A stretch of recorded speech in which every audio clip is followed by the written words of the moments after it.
Good morning. My name is Malik Yakini, and I'm proud to be here with you this morning, hoping you're finding Black-led Day at the up-and-coming conference valuable so far. Whenever I have a chance to speak publicly, and usually this is in person, but I'll do the same virtually, I always start by giving praise to the Creator. However, you might conceptualize that force that creates order in the universe. And also, I'm obligated to recognize my ancestors, both those ancestors that African people share collectively, and also those ancestors in my particular bloodline who I continue to draw great inspiration from.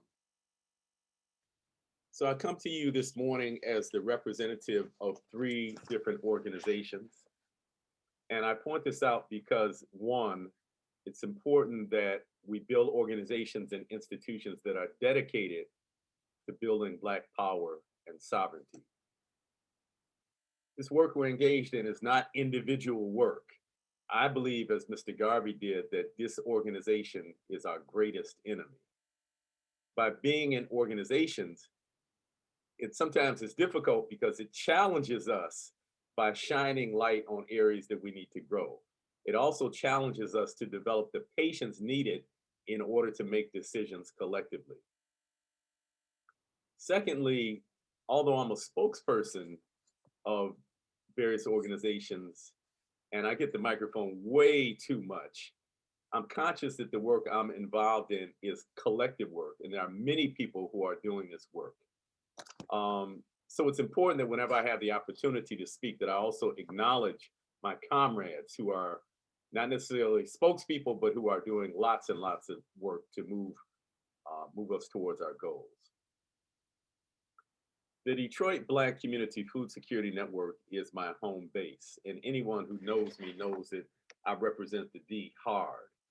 DBCFSN is a blackety black nonprofit organization with a staff of 10 and a membership of close to 150 individuals, families, and organizations. We operate the 7-acre D-Town Farm and the Food Warriors Youth Development Program, which previously operated at 2 sites in the city of Detroit, but currently, because of the pandemic, is operating virtually. Also, during non-pandemic times, we typically sponsor about 4 lectures per year at community sites so that we can raise the consciousness of our community about the food system and about the role they play in shaping that food system. The second organization that I'm representing is the Detroit People's Food Co-op, a Black-led co-op initiated and supported by the Detroit Black Community Food Security Network that currently has 1,270 member owners. And after 11 years of planning and organizing, we are finally slated to begin construction on this new facility that will house the Detroit People's Food Co-op in August of this year, and the co-op is slated to open sometime in the summer of 2022. Finally, I'm a founding member of the National Black Food and Justice Alliance, and the Detroit Black Community Food Security Network is one of 38 organizational members of the National Black Food and Justice Alliance. The Alliance organizations are collectively doing work in farming, in land retention, in food policy, supply chain work, and as you know from this conference, we're doing work to organize Black co-op operators. The Alliance moves our work forward by 1, amplifying culture, 2, organizing people, 3, building institutions, 4, engaging in direct action, and 5, creating the togetherness space that we need to build the solidarity within our movement that's necessary for us to be strong and victorious. If you haven't already done so, please visit our website, which is www.blackfoodjustice.org. Again, that's www.blackfoodjustice.org. At the very least, get on our mailing list and also consider joining the National Black Food and Justice Alliance. So I want to take just a few minutes to introduce myself And I'll start by saying that I come to this work with more than 50 years of involvement in the Black liberation movement. And as such, people are starting to call me elder. I'm gradually growing into this new role and accepting this title that people are putting on me. The 1960s were my childhood years, and I was shaped by the times I grew up in. In 1967, as many of you know, Detroit experienced the bloodiest of the urban rebellions that swept American cities in the 1960s. The period directly before, during, and after the 1967 Detroit Rebellion was a period that was highly charged politically, and many young people gravitated away from the traditional civil rights movement and gravitated to and became more engaged in a more radical Black power politic.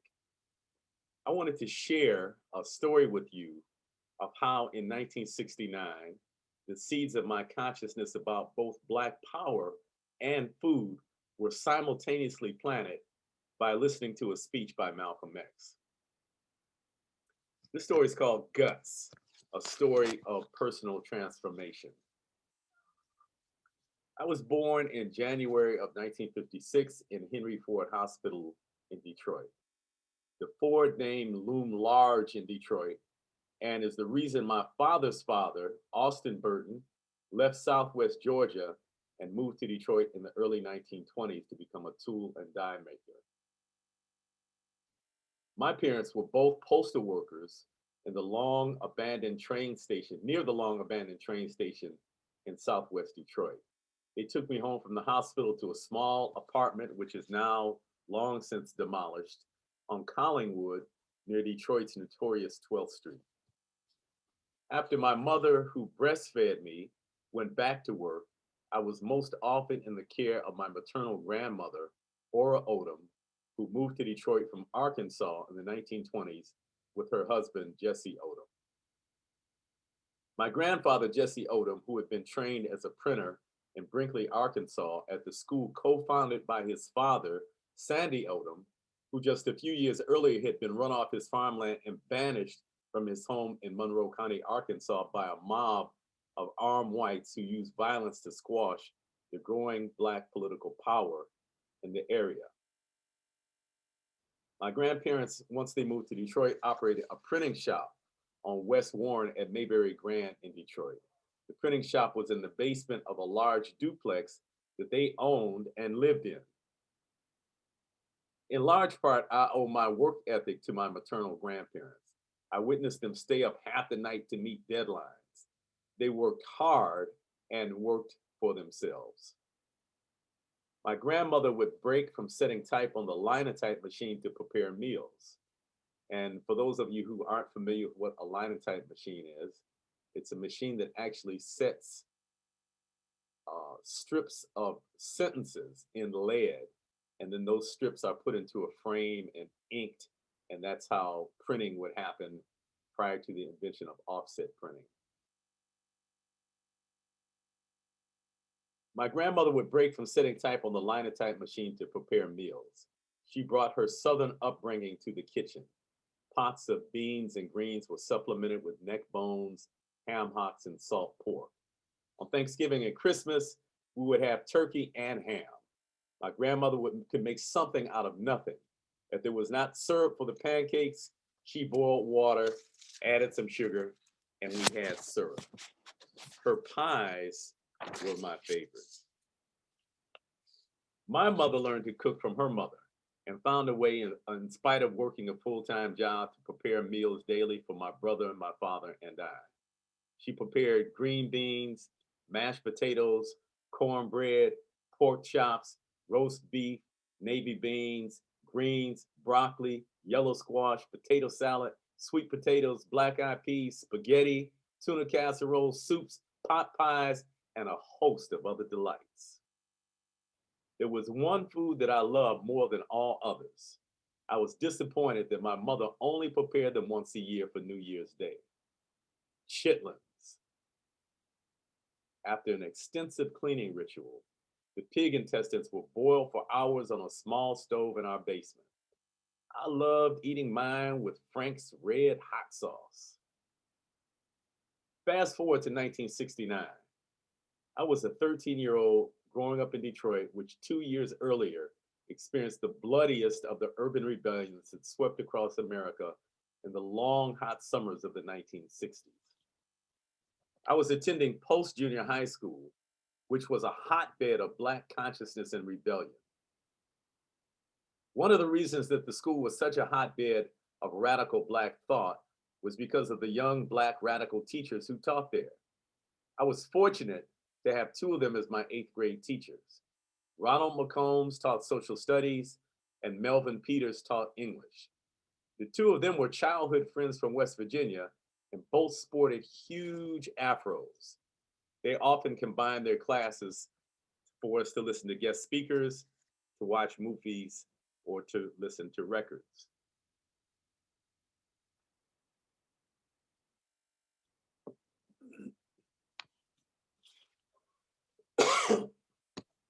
On one such occasion, they played the entire LP recording of Malcolm X's Message to the Grassroots, recorded in 1963 at Detroit's King Solomon Baptist Church by his friend, attorney Milton Henry. Now, prior to this, I had heard of Malcolm X, and I remember hearing the announcement on the radio of his assassination in 1965. But hearing him speak for the first time was life altering.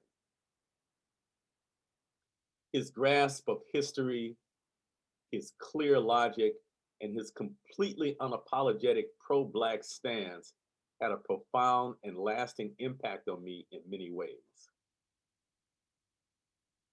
I listened attentively as Malcolm talked about, quote, the two types of slaves, the house slave and the field slave. Malcolm said, there were always more Negroes in the field than there were Negroes in the house. The Negro in the field caught hell. He ate leftovers. In the house, they ate high up on the hog. The Negro in the field didn't get nothing but what was left of the insides of the hog. They call them chitlins nowadays. In those days, they call them what they were, guts. That's what you were, a gut eater. And some of you are still gut eaters. Well, needless to say, hearing this blew my 13-year-old chitlin loving mind. For the first time, I was forced to think about food within a social and a historical context. Prior to that, my main thoughts about food were whether or not I liked the way it tasted. My consciousness about food was further expanded by reading articles in the Black Panther newspaper about their free breakfast program and about capitalism being the root cause of poverty and hunger. I explored the teachings of the Honorable Elijah Muhammad, who discouraged the eating of pork and encouraged Black people to create farms and grow our own food. I began to slowly change what I ate. By 1971, I had stopped eating pork, including my beloved chitlins. I started learning how to fast, first for 1, then 2, then 3 days in order to develop self-discipline. By 1965, my association with poet Hakeem Madhubuti and other Black nationalists and my study of the liberty of Rastafari had convinced me to stop eating meat, although I still ate fish. By 1983, I had become more attuned to my body's reaction to various foods. My body told me that it was time to give up dairy products, eggs, and fish and become what I later learned was called a vegan, or what popularly now is called plant-based. Little did I know while in the 8th grade that the act of listening to Malcolm X's record would plant two seeds that define my work today: radical Black politics and healthy food for Black people. Fast forward to 1989. From 1989 to 2010, I led Insortiment Institute, one of Detroit's leading African-centered K-8 schools. And in fact, that's really where my food work began in earnest. At Insortum Institute, we infuse gardening and food security concepts into the entire school culture. We were guided in these efforts by two driving ideas. The first, if Black people are to have a self-determined future, it's critical that we break our dependence on a food system that extracts our labor, extracts our wealth, damages our health, and damages the planet. Two, engaging in agriculture helps us to more fully realize the deep wisdom that undergirds African culture. It helps us to realize this understanding that all things are interconnected and interdependent. We are, in fact, part of the matrix of life. We are part of nature, a significantly different view than the Judeo-Christian view that human beings were placed here to have dominion over the earth and its other inhabitants. These ideas continue to guide my work and the work of many of my comrades. So as you're listening to this presentation on white supremacy, understanding the system of white supremacy, and understanding internalized racial oppression, there are a number of assumptions that provide the undergirding for this presentation. One, this presentation is for those who identify as Black, African, African American, melanated, or any of the other terms that we use to refer to the descendants of Africa who find ourselves in this land that is currently called the United States of America. This presentation is clearly directed at Black folks. Though not the topic of this presentation, I want you to know that I stand in full recognition of the need for solidarity with our comrades who might identify as indigenous or people of color. The second assumption is that language is imprecise. Therefore, many of the terms that I use in this presentation will be imperfect. Please don't get hung up on the terminology. For example, the word race. Clearly, race is not a scientific reality. It's a social invention. In the United States, the ideas defining race have morphed and shifted over time, usually in response to how to build more power for the group defined as white. So while terms like Black people or white people have no real basis in science, and they come to us from the same flawed system that we seek to overturn, there's a common or popular understanding that these terms convey, and thus they are useful in building a broad shared understanding. Likewise, the term system of white supremacy is imperfect. Clearly, so-called white people are neither supreme nor superior. When I use the term system of white supremacy, I'm referring to the interlocking systems of economics, politics, military, education, religion, culture, and ideology that maintain global power and dominance for people who identify as white. The third assumption undergirding this presentation is that the United States is a colonial settler state. The fact that the settler state has occupied this land for a few hundred years does not make it any less a colonial settler state. It was set up for white people on the land that was murderously stolen from the indigenous inhabitants and that was enriched by the forced unpaid labor, and stolen intellectual property of enslaved Africans.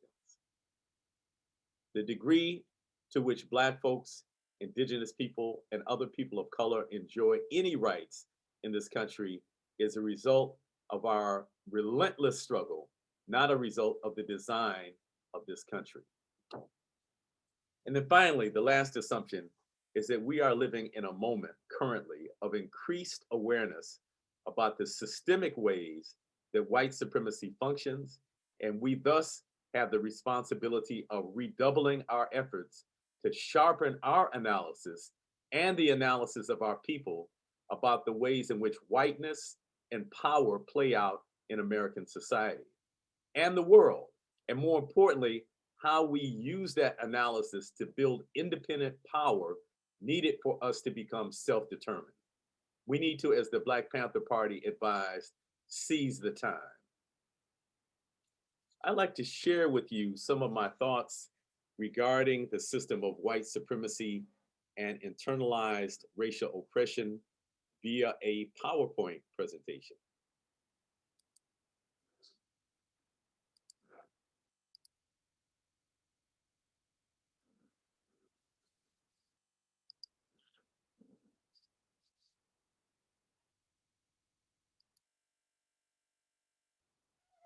White power, white supremacy, and internalized racial oppression.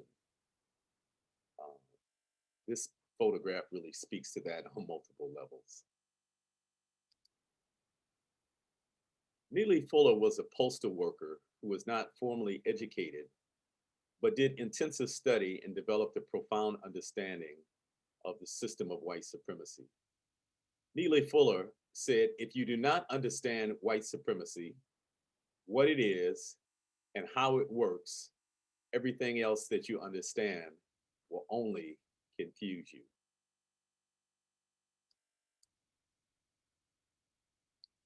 I've taken several anti-racist trainings, and the first one I took was by a group called DR Works, or Dismantling Racism Works. And in the workbook that they distribute during their anti-racism trainings, they define white supremacy as the idea that white people and the ideas, thoughts, beliefs, and actions of white people are superior to people of color and their ideas, thoughts, beliefs, and actions. They go on to say that racism, which is synonymous with the system of white supremacy, is different from racial prejudice, hatred, or discrimination. Racism involves one group having the power, and that's the operative word there, having the power to carry out systemic discrimination through major institutions of society. By definition, only white people can be racist in our society because only white people have that power. Sit with that for just a minute.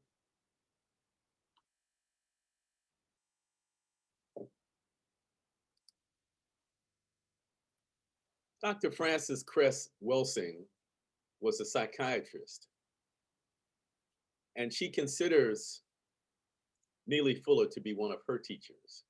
She took the ideas developed by Neely Fuller and expanded them in a pamphlet that she published in the early 1970s called The Cress Theory of Color Confrontation.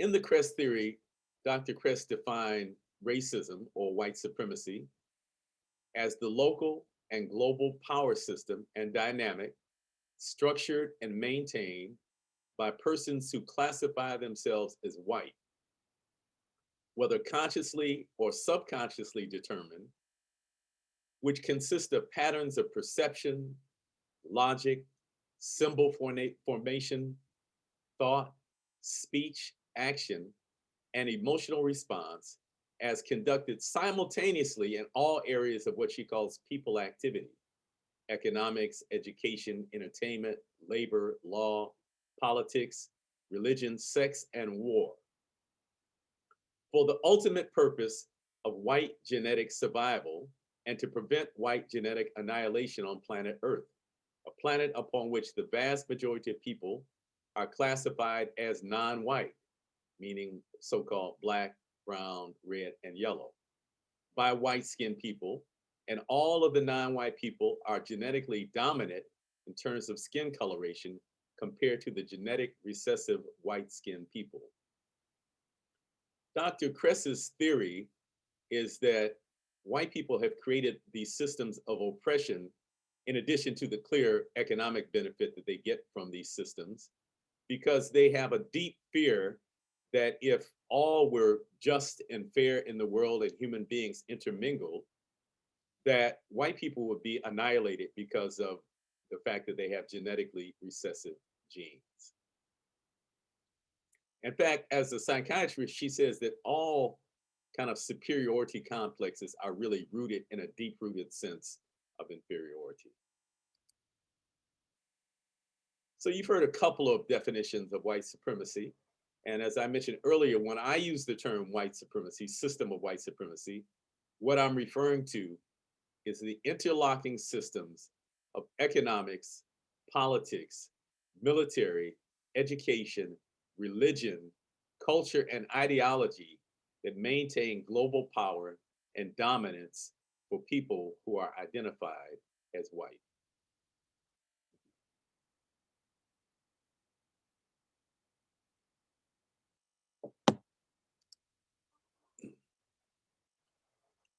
So while it's true that there are class differences among white people in American society and throughout the world, and that there's no doubt that many poor white people are exploited and oppressed, the fact is that they still benefit from the privilege that whiteness affords them in American society. Many of them have been convinced that their stake in life is connected to maintaining the power of the white elite. And we certainly saw that in the last two presidential elections, where many poor whites who in fact were harmed by the policies of the former president embraced and supported him because they felt that somehow their stake in life was tied to maintaining the white power held by the white elite. The contemporary global system of white supremacy is rooted in the long history of European imperialism that enslaved and exploited non-Europeans and colonized and plundered their lands. I don't really have time in this presentation to go into a long discussion about the history of European imperialism, but if you have not done a deep dig into that subject, I would highly recommend that you do so. It's impossible to understand race in the world today, so-called race. It's impossible to understand how power functions.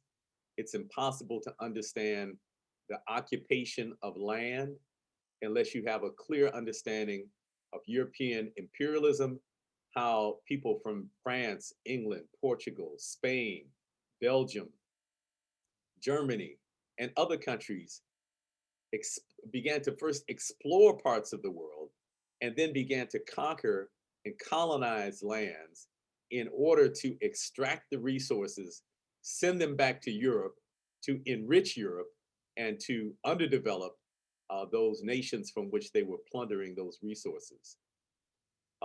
One very good book that I would recommend that you read, which gives a thorough understanding of how this phenomenon impacted Africa, is our great Guyanese scholar Walter Rodney's book, How Europe Underdeveloped Africa. That's a must-read book, How Europe Underdeveloped Africa. To justify this European expansionism and the exploitation and enslavement of Africans and other people of color, European scholars concocted various theories about human development which glorified Europeans. And in fact, they went so far as measuring skull size and trying to advance an idea that the brains of white people were larger than the brains of Black people and other people of color. And therefore, white people were endowed with this obligation to both subdue, conquer, civilize, and Christianize the peoples of the world. Although it's clear that white supremacy is a global system, it has a particular American expression.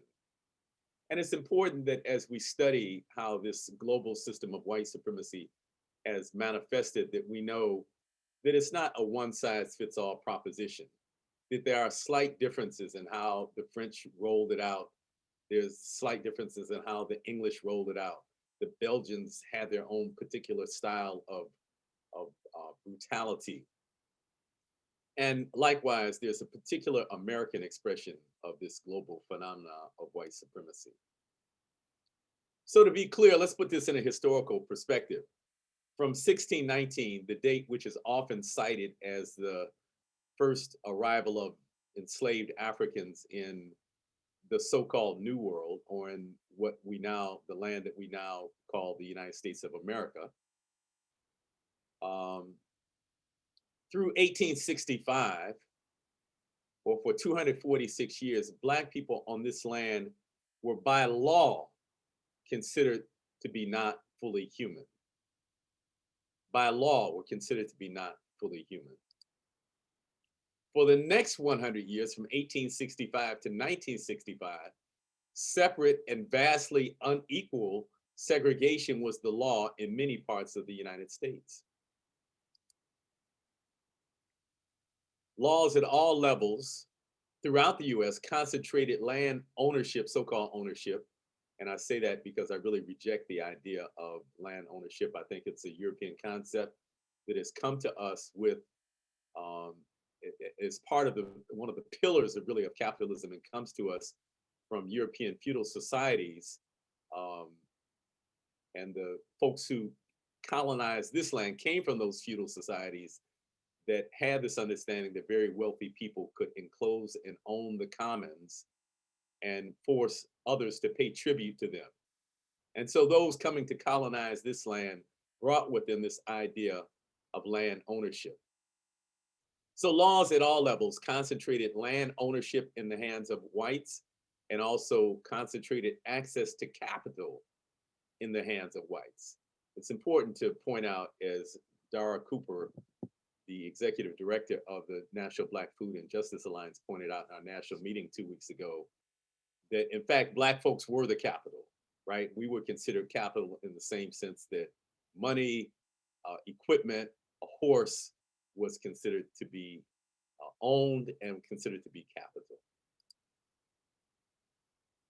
It's also important that we understand that every attempt by Black people to amass the power needed to exercise real self-determination has been met with violence and suppression. Certainly, we have multiple examples to point to, including the burning of towns and the banishing of Black people, such as in Rosewood, or such as in Monroe County, Arkansas, where my grandfather was banished, my great-grandfather was banished from his farmland at gunpoint. Or the more modern examples of the dropping of a bomb on Tulsa, Oklahoma, or in even more recent times, the dropping of a bomb on the Move family in Philadelphia. And of course, we have the horrendous history of the COINTEL program and the murder, imprisonment, and defaming of Black leaders throughout the United States during the 1960s and 1970s. Again, if you haven't done this study on your own, I would highly recommend that you would do a deep dig into the COINTEL program and how it undermined Black organizations struggling for significant change, for a significant shift in power relationships, and how in the wake of the undermining of those Black organizations, it left our communities easy prey for heroin, crack cocaine, and the other intentional efforts to undermine the integrity of our communities. Unspoken assumptions about the privilege that whiteness conveys are woven deeply into the fabric of every American institution and into the consciousness of every white person.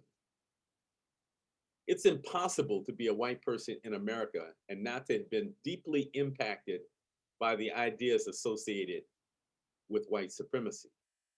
Likewise, it's impossible to be a Black person, an Indigenous person, or people of color and not be deeply impacted by the ideas associated with white supremacy, but the impact is different. And we'll talk later in this presentation about the internalization of racial oppression.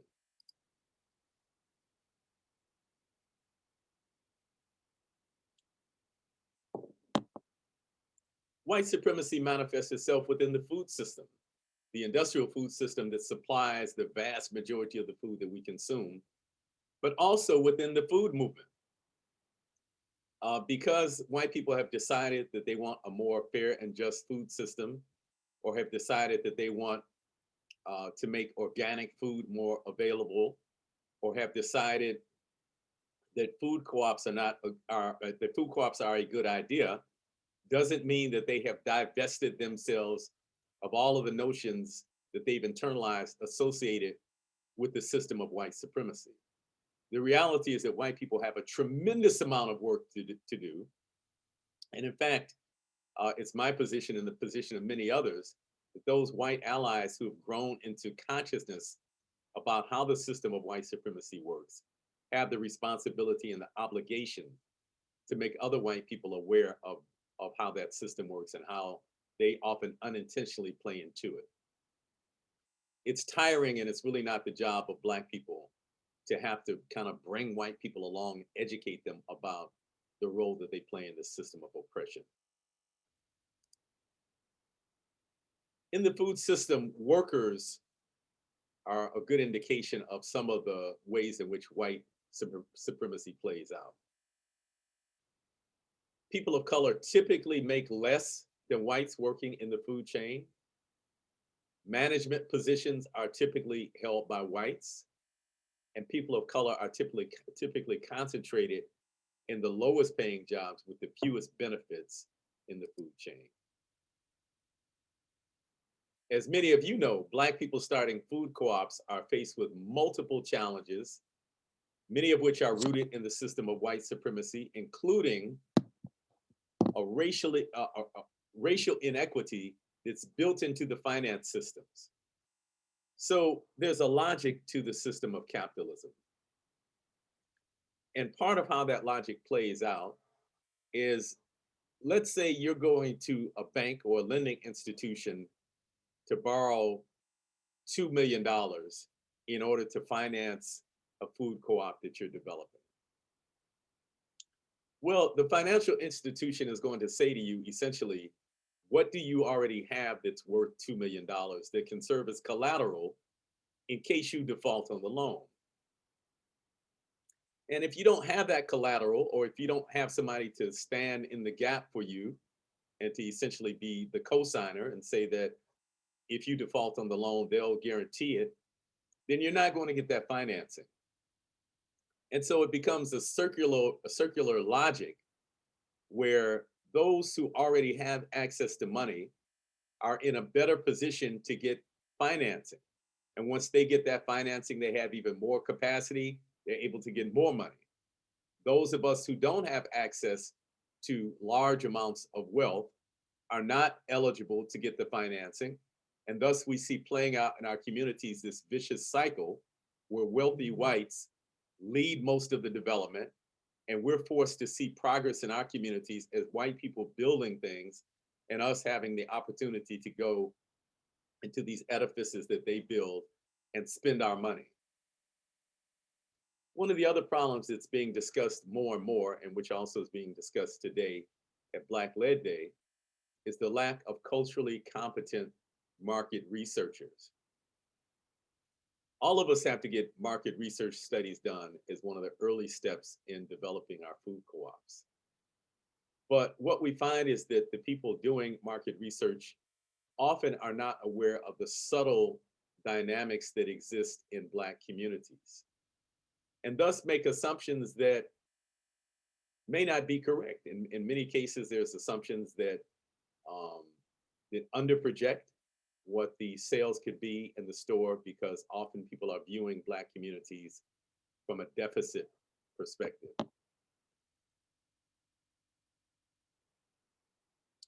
And of course, one of the challenges that we face is that the popular narrative around food co-ops centers white people. In fact, many Black people have the impression in recent years that food co-ops are a white thing. And the history of Black people developing co-ops has not been widely shared. We've gotten more information on that in recent years with the publication of Dr. Jessica Gordon Nimhart's book, Collective Courage. Dr. Nimhart built on the earlier work of the great scholar, Dr. W.E.B. Du Bois, who researched and cataloged and published hundreds of Black co-ops that existed in the early part of the last century. In fact, I would go so far as to say that after chattel slavery ended in this country, co-ops were one of the main ways that Black people organized ourselves to galvanize our collective wealth and our collective power in the face of an economic system which was absolutely hell-bent on keeping us out of the mainstream economy. The stories about Black-led co-ops have to be amplified and lifted up. The story is complicated because many times our cooperative efforts were not called co-ops. They might have been called mutual aid societies, but they were in fact cooperative ventures where we all put in collectively and we all share the benefits collectively. Currently in the United States, the average white family has 14 times the wealth of the average Black family. Let that sit with you for just a minute while I sip my tea. The average white family has 14 times the wealth of the average Black family in the United States. That plays out in so many different ways and is in many ways the result of intergenerational wealth that has been passed down from family to family, as well as to the advantage and the privilege that being white affords people in this society.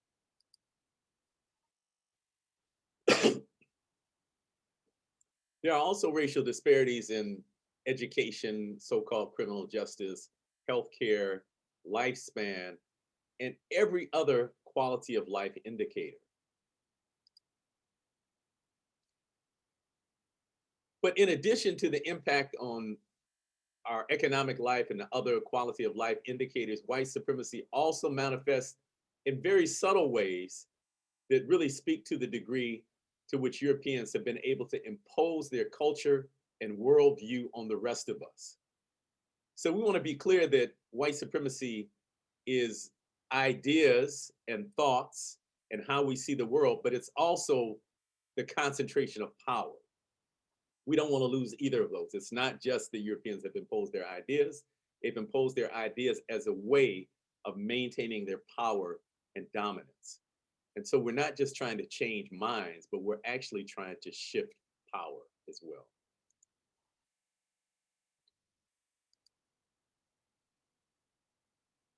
European arts are often portrayed as the pinnacle of human development. And when we see a photo like this, we feel like there's something very, special about this, and this is an expression of high culture. Europeans have been successful in shaping how we define time. And these are some examples. We call the current year that we live in 2021 AD. And of course, AD is a Latin abbreviation for the Latin term Anno Domini, the year of our Lord.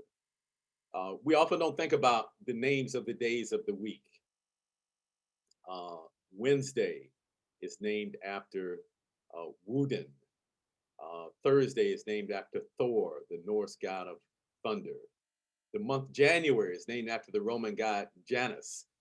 And July is named after the Roman Emperor Julius Caesar.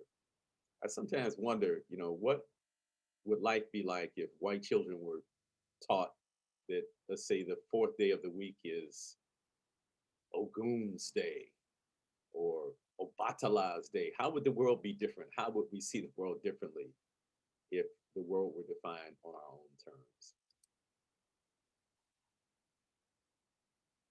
There is real privilege that is associated with being white in the United States. And it confers what we call unearned privilege. It's not privilege that somebody's gotten because they put in lots of work. It's not privilege that somebody's gotten because they're really smart. It's privilege they get because of the color of their skin.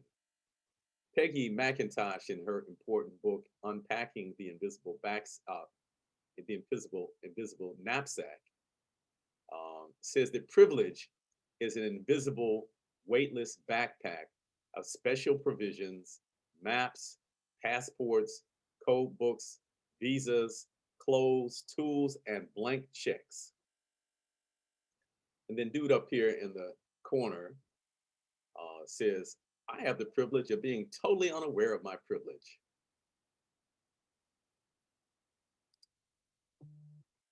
In addition to unearned privilege and disproportionate access to resources, white supremacy manifests in people identified as white, thinking that they have the answers to the problems facing Black people and other people of color.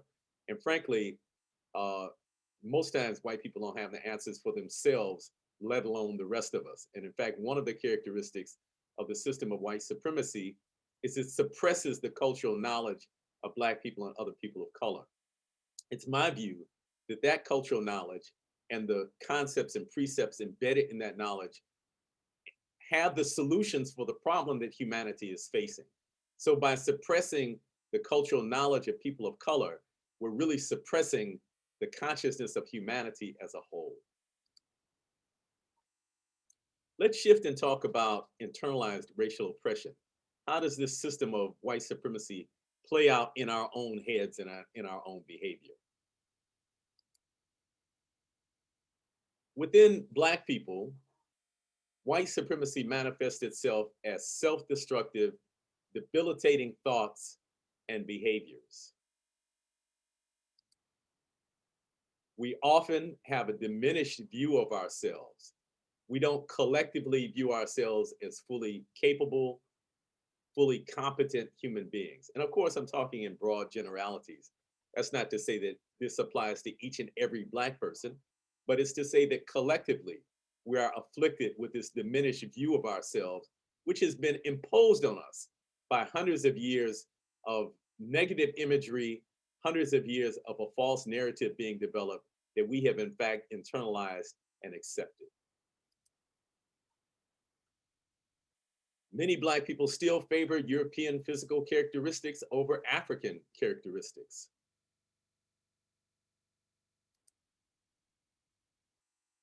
In Black communities, lighter skin is often viewed as more valuable than darker skin. Skin lightening creams continue to be popular in the United States, Africa, and the Caribbean. The photo that you see is the Jamaican music artist Vybz Kartel, and the picture on the left is Vybz Kartel prior to bleaching his skin, and the picture on the right is after bleaching his skin. Now, I know whenever I get to this slide, I'm stepping on some people's toes, but so be it. One of the most debilitating aspects of the system of white supremacy is the fact that we see the image of the deity. We have been conditioned to see the image of the deity in the image of the ones who oppressed and enslaved our ancestors. A very dangerous thing when you begin to see the people who oppressed you as being somehow closer to God than we are. It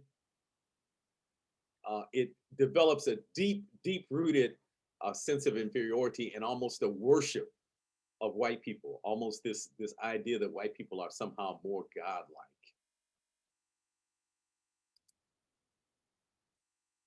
Miseducation.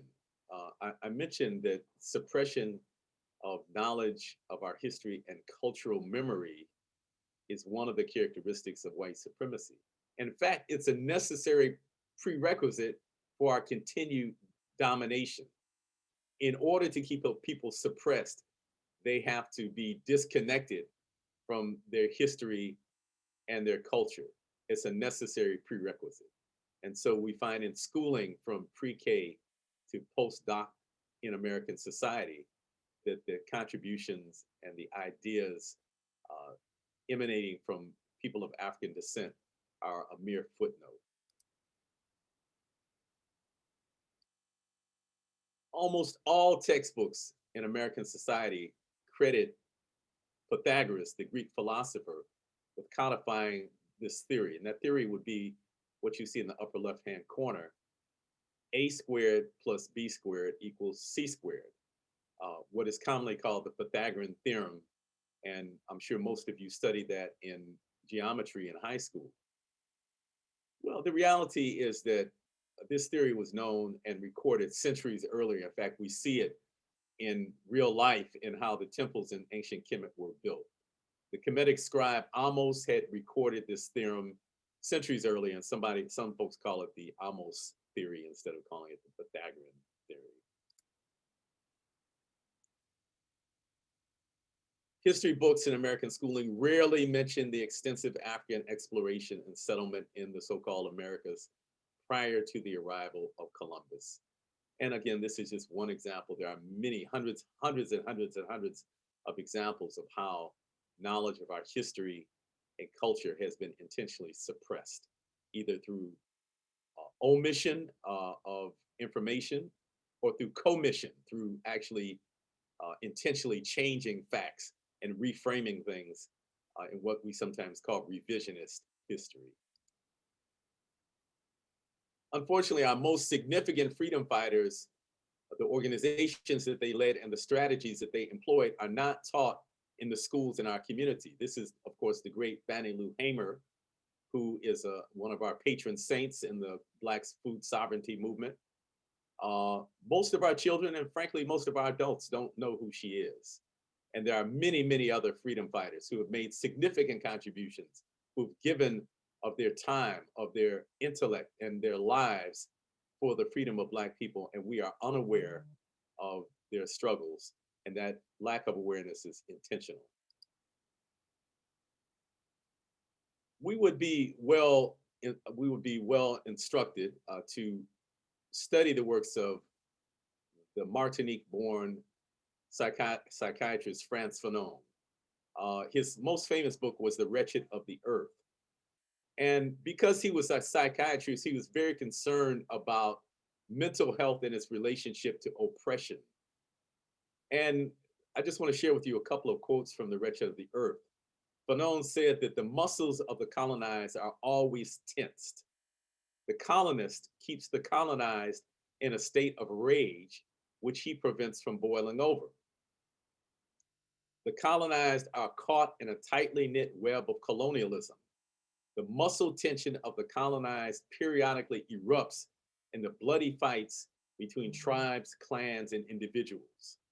So oppression has us on edge, has us constantly stressed, and has us constantly tense. Because there are great consequences of releasing that tension on the ones who suppress us, we tend to release that tension on ourselves and those around us. Fanon goes on to say, whereas the colonist or police officer can beat the colonized subject day in and day out, insult him and shove him to his knees, and what he didn't say is without, physical violent reaction from the colonized, it is not uncommon to see the colonized subject draw his knife at the slightest hostile or aggressive look from another colonized subject. Again, we internalize our oppression and we turn it on each other as opposed to turning it on the very system that needs to be dismantled in order for us to be free. The reality is that all Black people in America are impacted to varying degrees by relentless and intergenerational trauma. We're traumatized by the police and military. We're impacted by this relentless white violence that's employed to suppress Black life and to maintain white power. And I want to stress that the recent police murders that we're seeing now more often on video, it's not that they're happening more often, it's that we all have phones with cameras and we can record these incidents now, so we're more aware of it. But this violence to suppress Black life is a necessary element of suppressing Black freedom. That if violence weren't employed, then in fact, Black people would be free. And so these are not kind of one-off incidences, or it's not just a bad apple. The nature of the system is to use violence to suppress Black people. And that has been the history in this country. As I mentioned earlier, we're impacted by an educational system that from pre-kindergarten to postdoc centers white people, their history, ideas, and the contributions made to humanity, while the history, ideas, and contributions to humanity made by Black people remain a footnote in the main story, which they consider to be the story of white greatness. The fact of the matter is we know more about white people than we know about ourselves. Even within popular Black culture, there are these reflections of a denigrated self-image. By the time I was in the 3rd grade, I had learned both of these chants. If you're white, you're all right. If you're yellow, you're mellow. If you're brown, stick around. If you're Black, get back. Or even worse than that, niggas and flies, I do despise. The more I'm around niggas, the more I like flies. We're also impacted by a daily barrage of microaggressions, macroaggressions, double standards, judgments, and condescension by ignorant and or naive white people. And yes, I spell ignorant like that on purpose.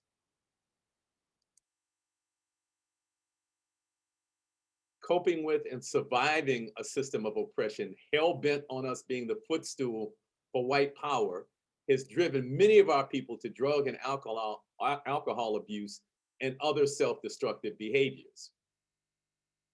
Nas, who I consider to be one of the greatest hip-hop artists, said on his famous album Illmatic, the tune called Life's a Bitch, he said, life's a bitch and then you die. That's why we get high, because you never know when you're gonna go. So in many ways, this kind of exemplifies the mentality that we have developed because of the intense oppression. We're kind of living day to day, not really knowing what the future holds and trying to medicate our way out of the pain that we feel. So if we're going to build and organize with our people, which we are, we must do so with a clear awareness of the trauma that has been inflicted on us and the impact that it has on us. Healing and the work of becoming whole, self-loving individuals and communities must be an essential element of our work. And in some ways, in fact, it is the work. So what might that work look like within our organizations? And these are some suggestions, and we're going to take some time this afternoon to explore some other ways that we can combat the impact of internalized racial oppression. So one of the things that I would suggest is important is that we engage within our organizations in an intense study of African and African-American history and culture.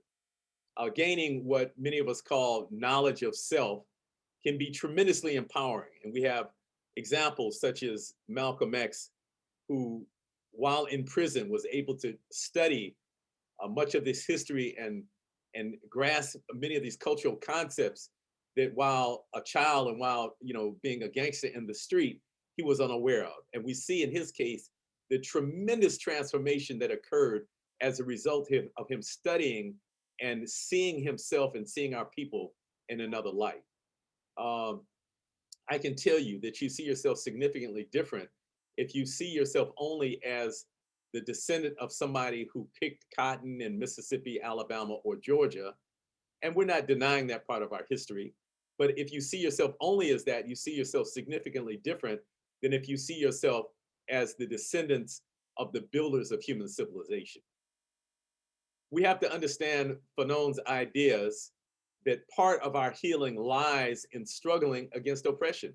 We can't be sane and mentally balanced if we are accepting an inferior position. The only way that we can heal, or one of the only way, or a necessary element, I should say, in our healing is our fighting to disrupt the systems that oppress us. We have to be more intentional in our organizations about making sure that people have time off and also breaks during the workday so that people are not burning out. This work is very intense. We're working against a highly entrenched system, which will not be easily dismantled. And so it requires focused work and it requires intergenerational work. The only way that we can stay in the fight for the long term, which is going to be necessary, this is a long distance run, it's not a sprint, is that if we make sure we pace ourselves and have adequate time for rest. When we're able to afford it, and many of our organizations are struggling financially, but when we can, we should we should have healthcare, which is available to our employees, healthcare plans where people can actually go to the doctor, or if they're injured, can be hospitalized if necessary. But if we're not able to do that, at the very least, we should provide folks with wellness stipends. And that's something that this year in the Detroit Black Community Food Security Network that we're doing. Many of our part-time employees who don't have our health benefits package are very much into holistic health. And so we're offering a $500 annual stipend that can be used for things like massage therapy. It can be used for trips that are related to wellness, vacations. It can be used for purchasing herbs. It can be used for crystal therapy. It can be used for anything that the staff member feels is going to help them be more whole and to be more fully to move towards optimal wellness. So this has to be really part of the culture of our organizations.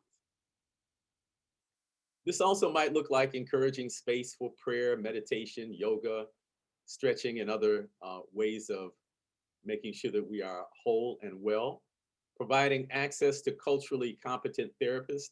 And the reality is, for many of us, the internalization of racial oppression is so deep that it's going to take more than prayer, meditation, yoga, and sometimes it takes professional therapists. And so having access to those culturally competent therapists is an important part of our work. And then finally, the use of peace circles and other restorative practices is important when conflicts emerge, which they undoubtedly will within our organizations. So we invite you to join us for the companion session at 1 o'clock this afternoon, which is entitled Strategies for Combating Internalized Racial Oppression. And we'll brainstorm collectively in small groups about how we might show up to our work as our most whole, brilliant, and unapologetic Black selves. Dara Cooper, the executive director of the National Black Food and Justice Alliance, often says, you only get correct answers if you ask correct questions. I think she's right. And towards greater clarity on what Black freedom might look like, as I end this presentation, I want to pose the following question to you. Are we trying to have a better, less brutal relationship with the colonial settler state? Or are we trying to destroy and dismantle the colonial relationship? The answer, or answers, because there are certainly more than one potential answer to that question, but whatever those answers are will guide our steps towards freedom. In the meantime, I invite you to both extend and receive Black love and grace while we figure out what this thing called freedom is and how we might get there. Let's get free. Peace, and thank you for joining us.